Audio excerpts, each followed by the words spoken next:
Hi, welcome to HardReset.Info. In this video I'm going to show you how to rename your Samsung Galaxy SmartTag 2 in the SmartThings application.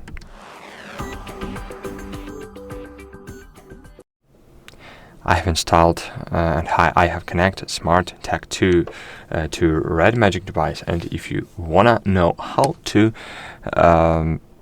connect your SmartTag not to a Galaxy device, you can watch my video about it. Okay, so open SmartTag in your SmartThings application, then click on the three dots button in the right top corner of the screen and click Edit Device. Here you can click device name and just change it. Click Save. And cool, that's it.